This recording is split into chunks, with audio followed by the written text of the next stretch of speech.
Good morning! Birthday ng aking apo, kaya all about Aries tayo kasi birthday niya.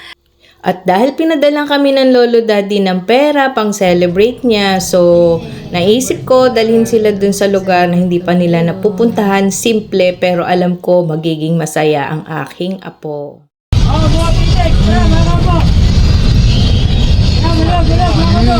Kuya! Ganda mo naman ang ngiti mo. Oh, alam niyo na kung nasaan kami, 'di ba? Oo, dito kami sa MOA. Syempre, MOA naman lagi talaga nasa isip ng tao na pagka malapit sa Manila, MOA lang. Dito lang kasi sa harapan ng aming lugar sa may Espanya ay makakasakay ka na ng biyaheng MOA na bus. So, napakadali para sa amin ang mag-travel papunta doon. So, kaya lang medyo may kalayuan talaga. Kaya kahit araw pa kami umalis, ginabi rin kami dahil sobrang traffic. So, nandyan nga kami sa MOA pero hindi kami talaga actually dyan sa loob ng MOA pupunta. At diyan lang kami sa may malapit na lugar na pupuntahan na hindi pa tayo nila nararating. So, eto na nga, naglalakad kami at masaya naman kaming binabaybay itong kahabaan ng MOA. Hulaan nyo kung saan kami pupunta. Bakit ang ganda natin dito?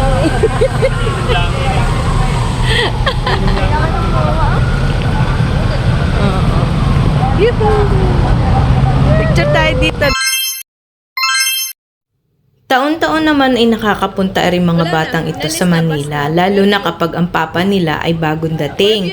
So, pinapasyal sila ng papa nila dito at madalas din naman sila dito sa MOA pero hindi nila napupuntahan yung isang lugar dito sa MOA na madalas din puntahan ng marami dahil lang alam mo na marami nakikita. So, yun yung gusto kong ma-experience nila. Ang simple, 'di ba? Pero memorable yan sa kanila. Ano yun? Mami! Ano yun? Si Riders! That's good! Sino? Si Riders! Sino yun? Si Riders! Ay, kita mo nga ito si Riders! Kaya pala, familiar siya sa akin kasi nakita ko sa IKEA! Si Riders! Yung stop toy sa bahay.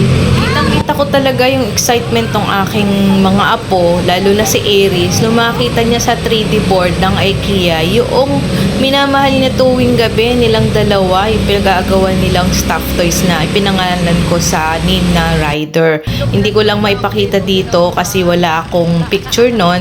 And then sabi ko nga, dito mo talaga makikita yun dahil diyan ko talaga siya binili, sabi ko sa kanya. Kaya lalo siya na-excite nung kami tumatawid na diyan papunta sa IKEA. Nagkamali nga lang kami ng tawid dahil lang mali yung dinaanan namin pedestrian. So bumalik lamang kami. So eto na nga at malapit na kami. Pasensya na kayo kasi ang kulay ng aking camera ay ganito. Siguro dahil sa reflection na rin ng mga ilaw diyan. So excited na itong aking apo na makapasok diyan sa IKEA. So eto yung aming pupuntahan talaga dahil alam ko maganda yung makikita niya dito sa IKEA at dito kami kakain ng dinner namin at diyan namin sa celebrate yung perang binigay ng aming lolo daddy dahil alam ko kahit simple lang ito ay magiging masaya sila dahil first time nilang makakapunta dito sa IKEA. So, yun lamang po. Maraming salamat sa panonood. At after pala namin kumain, ay pinilhan ko sila ng ice cream. So, yun lamang. Bye-bye. Happy birthday, Aries. Love you.